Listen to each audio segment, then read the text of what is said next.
Guys, I have so many important and pressing things to talk about today. I have a lot on my mind, and all of which needs to get off of my chest immediately. So that's what we're going to do today.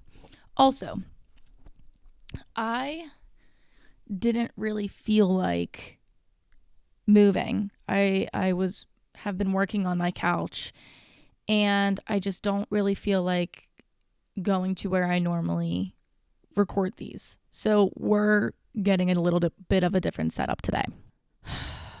There's a lot going on. And this episode's not just one subject. I can tell you that much. It is a combination of about 15 different things. But they are just things I need to get off of my chest. I need to update you guys. Because I know people care, apparently. No, that's a joke. Actually, no one cares. But you know what? That's fine. I've come to terms with it. That this is just like an extra therapy session for me. And that's what we're working with. So, oh my God, guys. Last week, I am driving to the store to go get some Kramer. And I halfway there was like, oh, I need a poop.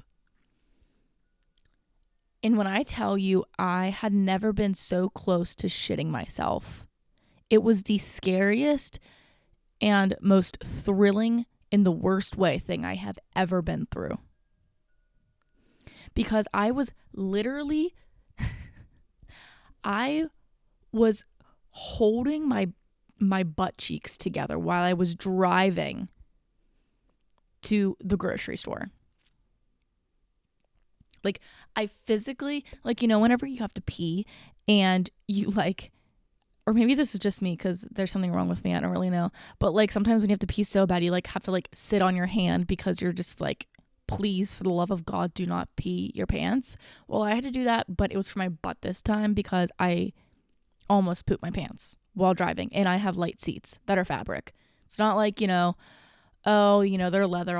It sucks, but I'll just wipe it up. No, this is it would have just, my seat would have swallowed up any poop that went on that seat.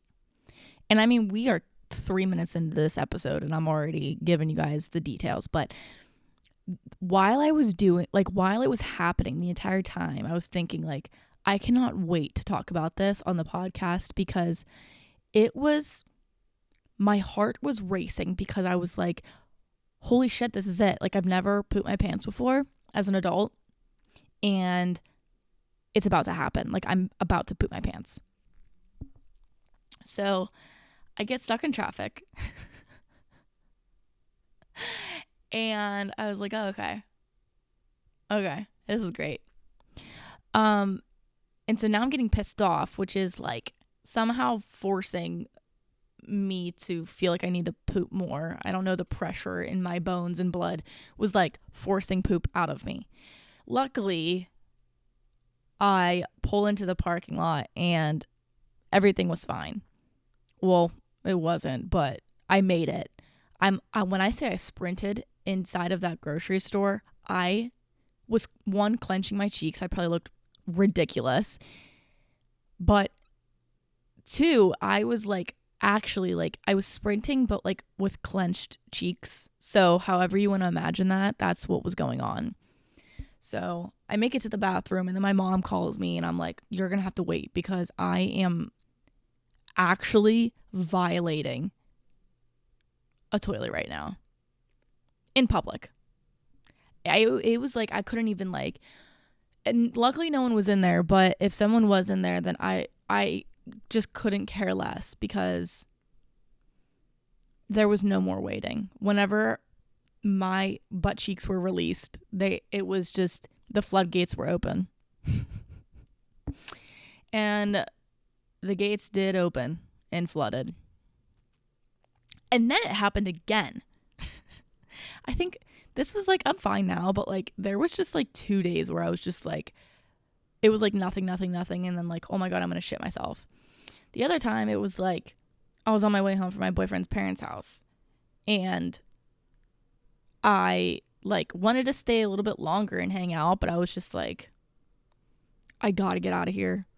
I have to get out of here because I know it's not going to be pretty. So then I had to hold my butt cheeks again while I was driving. And this was an even longer trip than going to the grocery store. Dude. It was humbling to say the least, but also just downright terrifying because I feel like I wouldn't have been as scared if I had leather seats that I could just like easily wipe, but I have light gray fabric seats in my car, and I just can't stop picturing what that would be like. And I was doing this on my lunch break out of work, so it's not like this was like a Saturday or something. So I couldn't, shit myself in my car and just be like, oh, this sucks. Let me just go spend the next 3 hours waiting for it to get cleaned. No, I had to like get back to work. So that's the story of how I almost shit myself twice within a couple days. Next on the agenda, Halloween was yesterday. And I handed out some candy and it was very nice. And I haven't done that in a while just because in the neighborhood I live in, we don't really get trick-or-treaters. So I just threw on a like magenta pinkish sweater with some Mickey ears and a white coat and was kind of Minnie Mouse.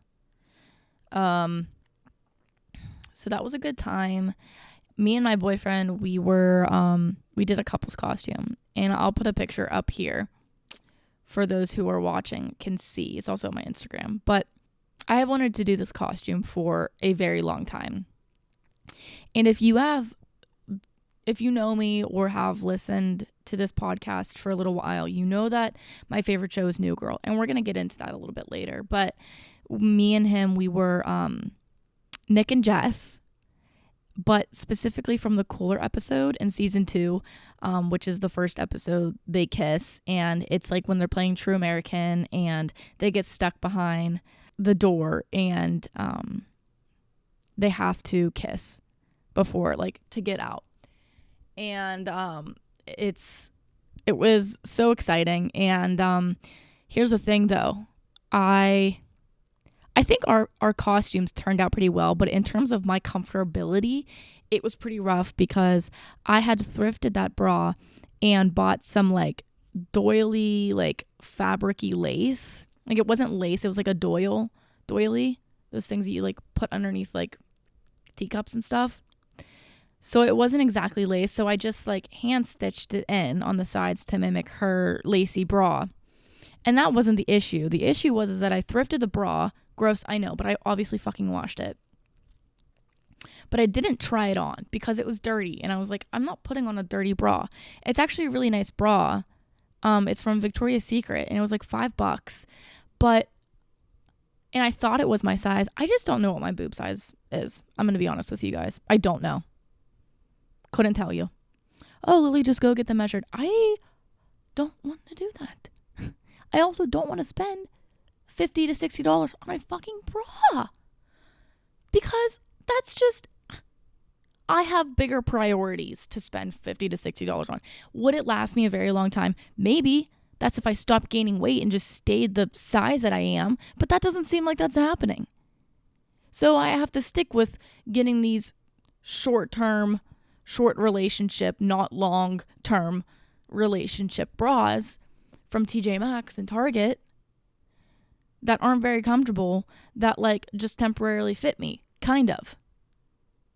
Like, I just don't know why that just like isn't one other thing. They should provide every like 10 years, 5 to 10 years, they as in the government should provide services for every woman who has breasts, if they want it, to get a free nice bra or at least just a free measuring thing. Lily, just go to Victoria's Secret. Do you think that I want to drive to Victoria's Secret? It's not like it's right down the street. This is so first world of me right now. I'm so sorry. Moving on. literally doesn't even fucking matter. There's people that are dying. So yeah, that was fun. I just feel like, and I said this, I think this was last year I said this, that like men need sluttier costumes. And Lily, what do you mean by sluttier? Do you mean a little midriff? Do you mean some short shorts? And I to that would say yes. I would say yes to all of it. You know, they kind of just, not that like women have to dress slutty, but I think it's fun. You know, you can't do it forever. I can't be like 40 with my yits out. You know what I mean? That's just like, personally, I just couldn't do that. So I'm going to do it now. And the entire night, like I was talking about my bra earlier, it just like, it fit, but like it didn't really fit that great. And so I was like worried about that all night, about just like someone seeing something they don't want to see. I mean, look, it looked good, but I was literally just in a bra all night. And I just had to keep reminding myself that like, it's just like a bathing suit top. Like if I were some kind of surfer or someone, or I don't know, people do that shit all the time for like Victoria's Secret models. So, but it was fine. It was just like a little gathering. So that was good. I hope you guys had a good Halloween if you did anything. I just had a handful of candy that I don't regret, and I may in a couple hours. So, yeah, my Halloween was great. I feel like I haven't just had like a chill Halloween in a while. Like we had that party we went to and it was like fun, but it wasn't like we were getting hammered at like a bar in a college town like I have the past couple years. But I do miss going and doing that with my friends. I will admit that was fun. I was like getting the memories on Snapchat and I was like, oh, God, I miss my friends. I think it was last year I was Patrick Star whenever he like wears those fishnet tights and like knee-high boots. That was one of my favorites. And I like got these green shorts and like cut out purple squiggles and like just stapled it into the shorts and wore like a pink long sleeve. It was really fun actually. And then I was also a witch, obviously, because you know, it's just girlhood to be a witch at least like 5 times in your lifetime. What was I the year before that? Or was that 2 years ago? I don't know. It's not really that important, but just a little update on that as well. I also famously just got a job not that long ago, about a month ago. Tomorrow it will be a month. And with that comes adult money. And I'm getting very excited because that means that I will be able to get my own place soon. And here's the thing. This topic isn't going to be like as fun as boobs, but I do better whenever I have my own space and it's a controlled environment. I can buy my own groceries and I can cook meals that I want and I can decorate it the way I want, and it can be messy, but it probably won't, but it can be if I want it to. And like, it's just like my space and it's quiet. Like I enjoy that independence. And obviously I can't really do most of those things whenever I live at home with my parents. And obviously it has its perks. It has many perks. I don't have to pay rent and I also don't have to pay for groceries. But that's the thing is that like, I don't mind doing that. I don't really mind. Like I value kind of my independence more than I do like just having a bunch of money to spend on stuff.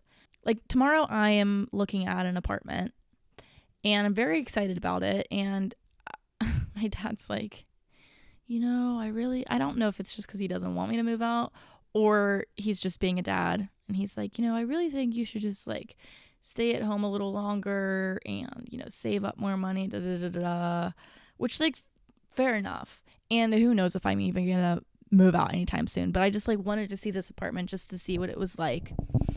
And it's just like a fun chapter in my life, but it's also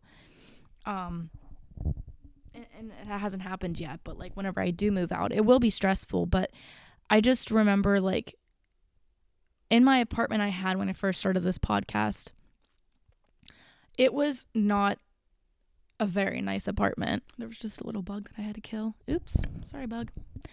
What was I saying? Oh, it like wasn't a really great, nice apartment, but it was mine, and it didn't have AC, and the windows barely worked, and I had cockroaches for a hot minute, and the bathroom was basically a dungeon, but it was mine, and I made it my own for that time period. And so I think that's kind of what I'm really missing, even though like I know it's going to, like, I'm gonna have to think about money more and more strategically, and I'm gonna, obviously have to crunch the numbers and whatnot, but I'm like looking forward to that. And I might be eating my own words in a couple of months and being like, why did I do this? Like, I miss whenever I just had like all this extra money, blah, blah, blah. But it's just something that I am very excited to do. But who knows? Like, it's all very preliminary, and it's kind of just like serious, but it's not too serious. And like, this would be my first place where it's like I'm not moving in the foreseeable future. Whereas whenever I had an apartment back in college, like, obviously I wasn't going to be there forever. I was going to move out at least by the time that I graduated. So, but this one, it's like, if my next apartment, like, I'm there for as long as I want. I don't have to move in like 3 years whenever I graduate. So it's like a whole different concept. Like, this isn't just like, oh, I'll only have this for a year so I can like just decorate it and then, not put too much effort into it because I know I'm going to have to move it all in a year. Like, this is like, I get to make it my own. This will be my home. So it's a lot different than that, but it's been really exciting. And with that comes with like, okay, you have to furnish it. Well, I've been looking on Facebook Marketplace, just like, once again, I do this, even if I wasn't looking at apartments, I just go on Facebook Marketplace anyways. And the shit on Facebook Marketplace is crazy. Like, I'll just get these random listings and I'm like, you're telling me that this is on the internet? I wish I would have saved some of them, but I just had to scroll past them really fast. It was just like, I know people have done this. They'll like go on Facebook Marketplace and like talk about what's on there, like soiled pants, especially eBay and Craigslist. Craigslist is the black market. That's not on the black market. There's like no regulation on Craigslist and Reddit. Barely. Soiled pants, babies, I don't know. I'm scared of Craigslist and I don't touch it. What's the difference between Craigslist and Angie's List? And why are they both starting with people's names? Who's Angie and Craig? That's what I want to know. I actually just realized that. Another thing that happened to me, a lot happened to me in the past week or so. Nothing like significant, but just things that I feel like I need to get off my chest. I had a dream a couple nights ago, and it was me, from what I remember, Cody Ko and his wife Kelsey. And we were in this like weird museum barn-esque place. And we had a task to do. I honestly really could not tell you. The main part of this is that at one point, me and Cody Ko were alone, and Kelsey went to, like, I don't know, go to the car or something and wasn't going to be back for a little while. She was going somewhere. And, I think I was his employee. I don't know what kind of employee, but I was he was my boss, and I had a crush on him. Obviously, because he's attractive and funny. And in this dream, I was like, had this big crush on him, but he's my boss, so obviously there's nothing I'm gonna do about it. And more importantly, he's married with a kid on the way. So I am alone in this room with him, and for whatever fucking reason, there's a bed. That's what I'm saying. Like, it was like a dorm mixed with a museum mixed with a barn. I didn't understand it. So I'm like in this bed with Cody Ko. So fucking ridiculous. It's because I've been binge watching TMG podcasts because I subscribed to their, like, to get bonus episodes and everything, whatever. And he starts like coming on to me. And I was like, what's going on? You have a wife and a baby. And it just got weird really quickly. Obviously in my dream I'm liking it because I have a crush on him. But looking back on it, I'm like, what was going on? And he like had a crush on me too. And I was like, this is insane. And I woke up, kind of forgot about it. Later that day I'm watching a podcast and I'm like, holy shit. I like can't even look at him right now because I had a fantasy about him. And I've never like really thought about him like that. Just like this guy that I watch that makes me laugh. But I think subconsciously I'm like, I want him. Meanwhile, I was like telling my boyfriend about this. He was like, so was I just not in the dream? And I was like, I don't think we were together. I don't have control over my dreams. You know, whatever she's creating in this head in the night is none of my business. Whatever she does up here during the times of midnight to 7 a.m., not my business.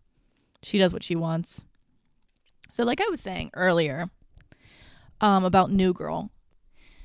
So I last night just finished the last episode for the 18th time. I haven't been keeping count, but according to my estimate, it's probably about at least my 18th time finishing that show. So as soon as I finished that episode, I started up the first episode.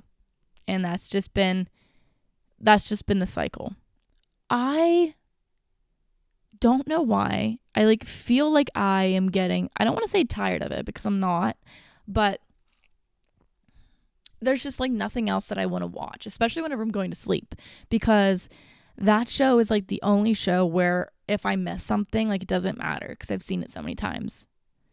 Like I've seen it so much that I don't need to watch it. If I turn on like, okay, so I finished Ted Lasso a little bit ago, but if I put it on, I would probably want to watch it because I've only seen it once and it's like still new. But like New Girl could be on the lowest setting possible where you can barely hear it and I'm not even looking and I could probably like gauge what's going on. Like I can just put it on and I don't even have to pay attention. I know what's going on, which is why I like it so much, especially whenever I'm going to sleep. But here's the thing.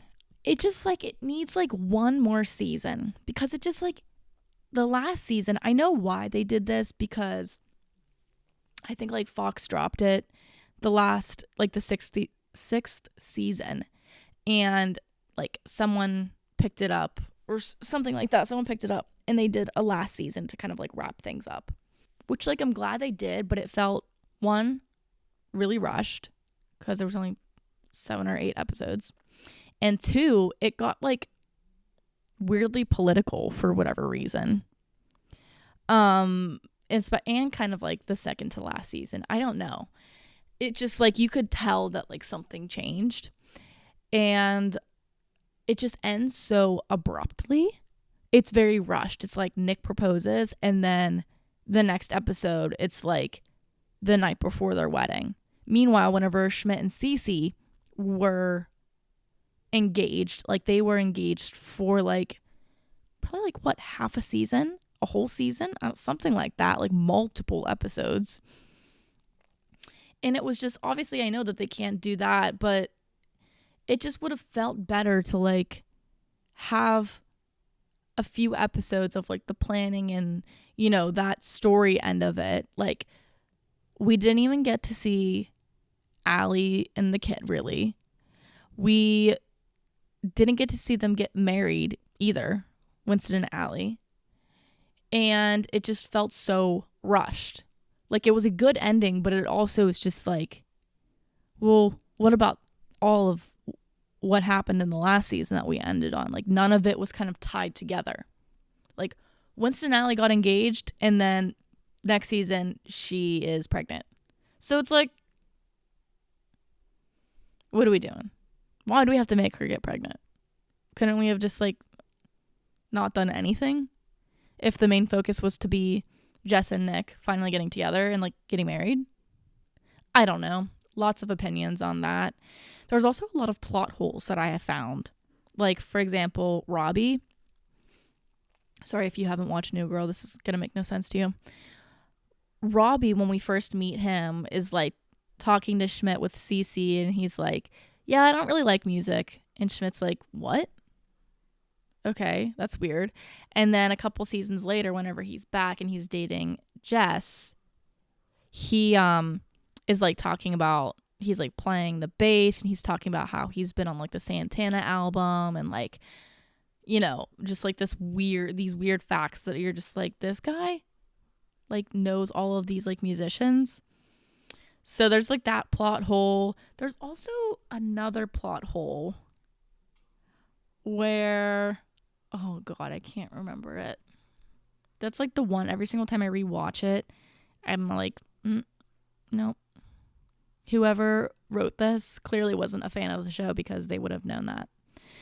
So, yeah, I do love that show, but I just needed to get that off my chest as well, because it's kind of like a little bit of a predicament. I don't want to waste my therapist's time talking about it.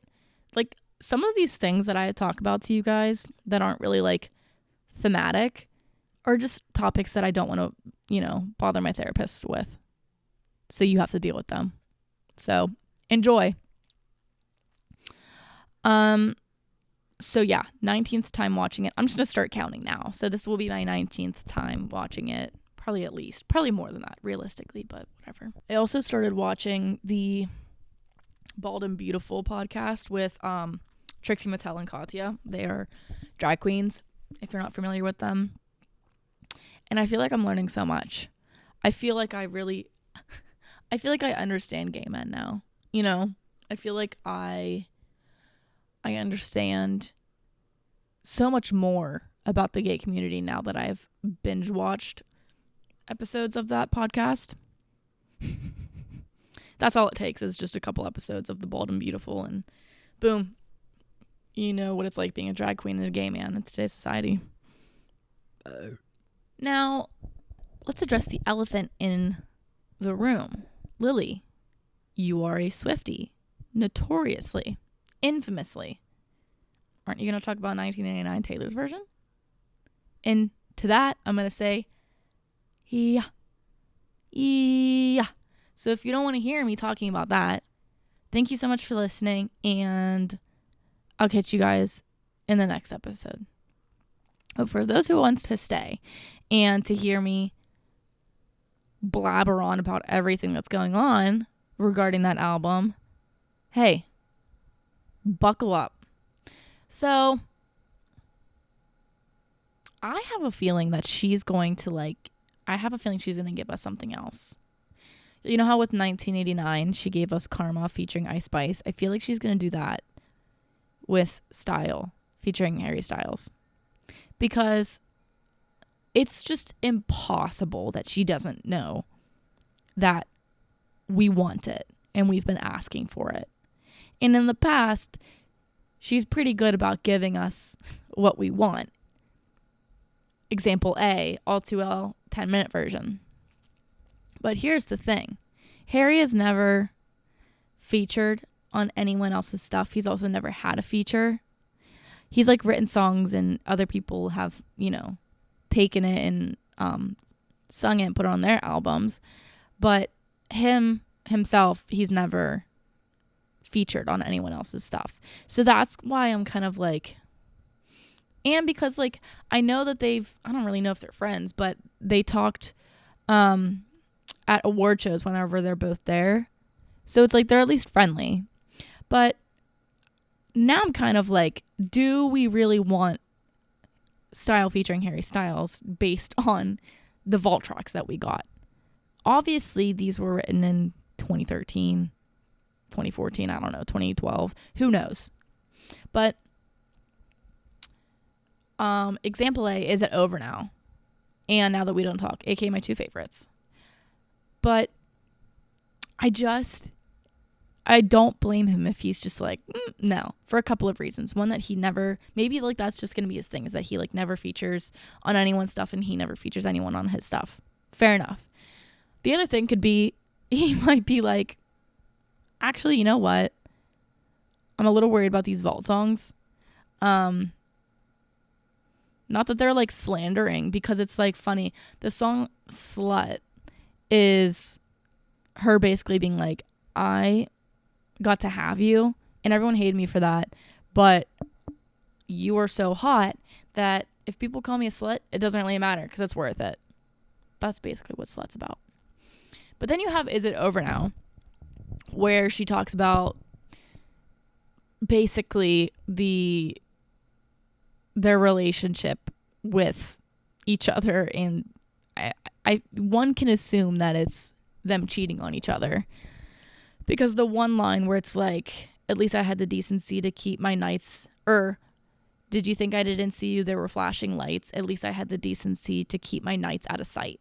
So like he got caught by the paparazzi with like another girl, but she was like, at least I like kept it private. And there's been other times like in Style, whenever she's like, or he's like, what you heard is true, but I can't stop thinking about you and I. And then she says, I've been there too a few times. So it's like, I think it was just like purely toxic. But Harry Styles also has like admitted to being an arrogant son of a bitch. So I don't know. But I feel like we got a really deeper insight into their relationship through these vault tracks, I believe, because I was always kind of confused about their relationship and like that line in Style. I'm like, did they cheat on each other? Like, what's going on? And now I wish you would also make sense. And all you had to do was stay, because in Say Don't Go, she's like, why'd you have to lead me on? Like, all I wanted you to do was say that you love me. And also in Is It Over Now, when she's talking about jumping off of very tall somethings just to see you come running and say the one thing I've been wanting. Like, this girl was going to commit suicide for Harry Styles, just for him to come and rush over and be like, no, I love you, don't do this. She's just like us. She might be a billionaire, but Taylor Swift is just like us. She was going to jump off of a building for Harry Styles and for him to say, I love you. And for that, I respect her. Because then it's like all you had to do was stay. Why? Like, I was chasing after you. There's just, everything's coming together for me personally. Because in one song, like the new Vault songs, she's like talking about how anytime I would pursue you, you would run away. But anytime I wasn't pursuing you, you would come running to me. And it's like in her song, all you had to do was stay. It's just like, you didn't have to leave me. Like, you could have just stayed and we could have just worked this out. Like, I was running to you and then I was pursuing you. You weren't interested, but all you had to do was just like stay and we could have worked. God, I could write a dissertation about Is It Over Now alone. Red blood, white snow. Blue dress on a boat. Hey, roll the clips of Taylor Swift alone on a boat when Harry Styles ditched her to go to a party.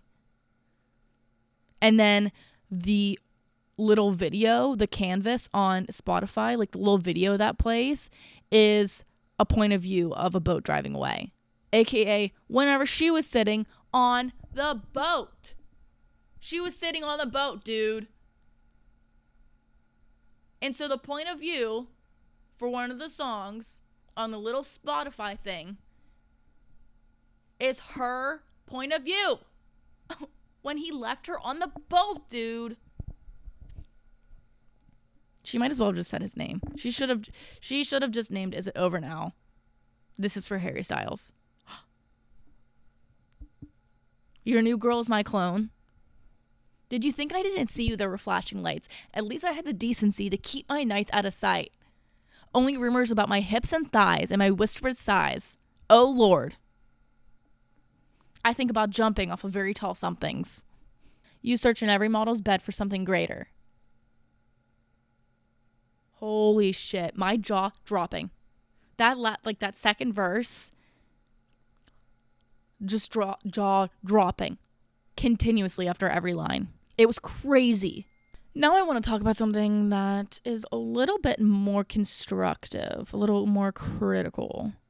Obviously, I know that whenever she does these re-recordings, they're obviously not going to sound the same, especially like whenever the albums are from years ago, almost decades ago. And so I have that in mind. I feel like a lot of people don't, though. And I think overall she's done a fantastic job at replicating her original songs. But here's the thing. Me personally, and I also don't know what this process is like of having to recreate a song that you did many years ago to the point of perfection.